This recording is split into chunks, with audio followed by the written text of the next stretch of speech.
আসসালামু আলাইকুম। আমার চ্যানেলে নতুন একটি ভিডিও দেখার জন্য সবাইকে আমন্ত্রণ জানিয়ে শুরু করছি আজকের রেসিপি। আজ আমি আপনাদেরকে গাজর আর গুঁড়া দুধ দিয়ে সন্দেশ তৈরি করে দেখাবো।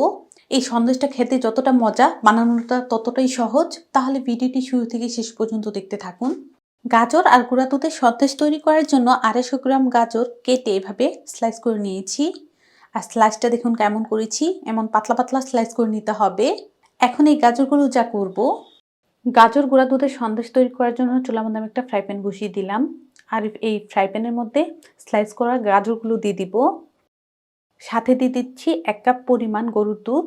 কেউ যদি চান যে গরুর দুধ দিয়ে আপনারা গাজরটা সিদ্ধ করবেন না, সেই ক্ষেত্রে পানি নিয়েও এই গাজরগুলো সিদ্ধ করে নিলেও হবে। তারপর স্প্যাচুলাটা দিয়ে আমি একটু নেড়ে চেড়ে দিচ্ছি। একটা ঢাকনা দিয়ে ঢেকে এভাবেই রেখে দিচ্ছি। আর চুলা আঁচটা আমার লোতে আছে। ঢাকনা দিয়ে ঢেকে 2-3 মিনিট এভাবেই রেখে দিয়েছিলাম। ঢাকনাটা উঠিয়ে নিলাম, আবারও একটু নেড়ে চেড়ে দিব। আর গাজর কিন্তু সিদ্ধ হতে বেশি সময় লাগে না। আরও কিছুক্ষণ ঢাকনা দিয়ে ঢেকে গাজরগুলো সেদ্ধ করে নিচ্ছি। ঢাকনা দিয়ে ঢেকে আরও কিছুক্ষণ গাজরগুলো সেদ্ধ করে নিলাম। ঢাকনাটা উঠিয়ে নিলাম, আবারও এই স্প্যাচুলাটা দিয়ে এভাবে একটু নেড়ে চেড়ে দিব। আর গাজরগুলো কিন্তু আমাদের সেদ্ধ হয়ে গিয়েছে। এখন আর ঢাকনা দিয়ে ঢাকবো না, এভাবে আরও কিছুক্ষণ আমি গাজরগুলো সেদ্ধ করে নিব। আরও কিছুক্ষণ গাজরগুলো সেদ্ধ করে নিলাম। এখন আমি চুলাটা বন্ধ করে দিয়েছি। সেদ্ধ করা গাজরগুলো আমি এভাবেই রেখে দিয়েছিলাম চুলা থেকে নামিয়ে। এখন এই গাজরগুলোকে আমি ব্লেন্ড করে নিব। কেউ যদি চান যে ব্লেন্ডারে ব্লেন্ড করবেন না, সেই ক্ষেত্রে কিন্তু গরুর দুধটাকে শুকিয়ে শিলপাটার মধ্যে পিষে নিতে পারবেন। এখানে আমি একটা ব্লেন্ডারের জার নিয়েছি। আর সেদ্ধ করা গাজরগুলো এখন এই জারের মধ্যে নিয়ে নিব। এক্সট্রা যে গরুর দুধটা ছিল এটাও আমি এই ব্লেন্ডারের জারে দিয়ে দিচ্ছি। তাহলে কিন্তু গাজরটা সুন্দর ব্লেন্ড হবে। ঢাকনাটা লাগিয়ে ভালো করে আমি ব্লেন্ড করে তারপর দেখাই।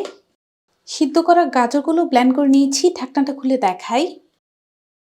আর এই যে দেখুন, গাজরটা কিন্তু সুন্দর পেস্ট হয়েছে। সন্দেশ তৈরি করতে গেলে কিন্তু গাজরটাকে ভালো করে পেস্ট করে নিতে হবে। চুলার মধ্যে আবারও আমি এই প্যানটা বসিয়ে দিলাম। আর এই প্যানের মধ্যে 2 টেবিল চামচ পরিমাণ ঘি দিয়ে দিচ্ছি। ঘিটা আমাদের গলে গিয়েছে। এখন এখানে 1/4 কাপ গরুর দুধ দিয়ে দিব। সাথে দিয়ে দিচ্ছি 1 কাপ পরিমাণ চিনি। স্প্যাচুলাটা দিয়ে গরুর দুধ আর চিনিটাকে মিশিয়ে নিচ্ছি। চিনিটা গলা পর্যন্ত অপেক্ষা করব। চিনিটা গলে গিয়েছে। ওই যে ব্লেন্ড করে রেখে দিয়েছিলাম গাজরটা, এই গাজরের পেস্টটা এখন এখানে দিয়ে দিব। ব্লেন্ড করা গাজরটা দিয়ে দিলাম। স্প্যাচুলাটা দিয়ে ভালো করে মিশিয়ে নিব। গাজরের পেস্টটাকে মিশিয়ে নিলাম।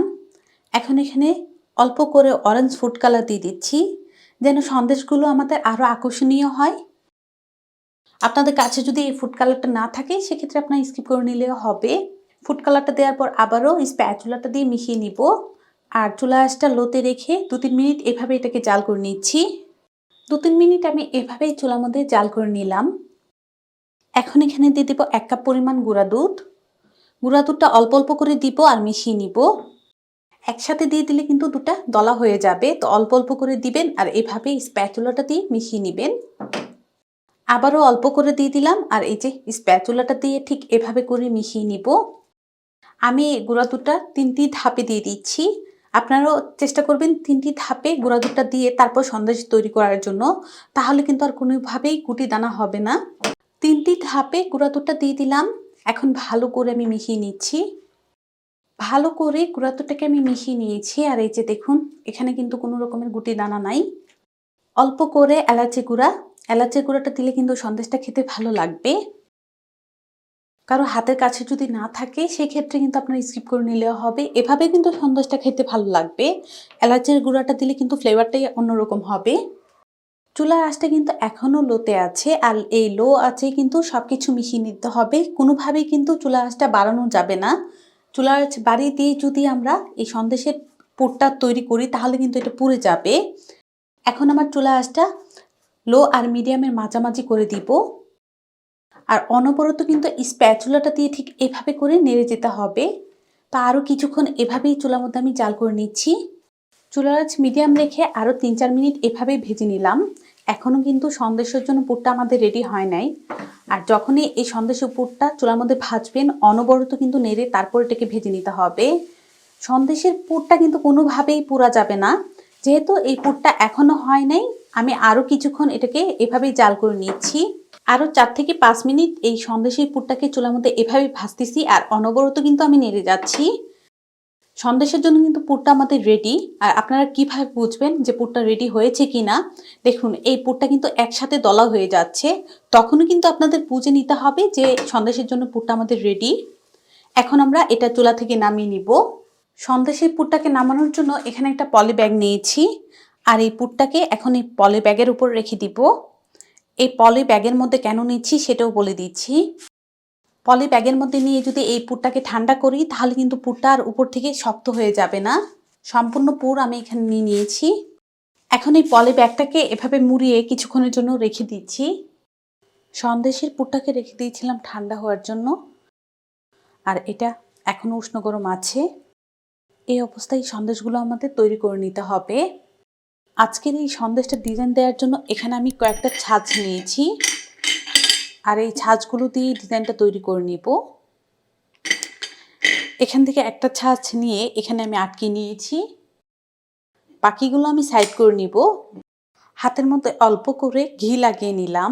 তারপর এখান থেকে অল্প করে সন্দেশের পুর নিয়ে নিচ্ছি। তারপর 2 হাত দিয়ে এভাবে ঘষে এটাকে গোল করে নিচ্ছি। গোল করে নিলাম। এখন এই পুরটাকে একটা প্লেটের মধ্যে রেখে দিব। সন্দেশ তৈরি করার জন্য যে ছাঁচটা নিয়েছি এই ছাঁচটা এই পুরের উপর বসিয়ে দিব আর আলতো হাতে এভাবে একটু চাপ দিয়ে দিব। এখন আমি উঠিয়ে নিচ্ছি আর মাশাআল্লাহ দেখুন কত সুন্দর একটা সন্দেশ তৈরি হয়ে গিয়েছে। সন্দেশের ডিজাইন দেওয়ার জন্য আবার গোল করে নিয়েছি আর ছাঁচটা এই পুরের উপর এভাবে বসিয়ে দিব আর আলতো করে এটাকে আমি চাপ দিয়ে দিচ্ছি। আর মাশাআল্লাহ দেখুন আরেকটা সুন্দর সন্দেশ হয়ে গিয়েছে। তো এইভাবে আমি সবগুলো সন্দেশ রেডি করে নিব। সবগুলো সন্দেশ আমি বানিয়ে রেডি করে নিলাম। আর মাশাআল্লাহ দেখুন দেখতে কতটা সুন্দর লাগতেছে। আশা করছি আমার এই সন্দেশের রেসিপি আপনাদের ভালো লেগেছে। ভালো লাগলে অবশ্যই একটা লাইক দিবেন, চ্যানেলটাকে সাবস্ক্রাইব করবেন। সবাই ভালো থাকবেন, সুস্থ থাকবেন। আল্লাহ হাফেজ।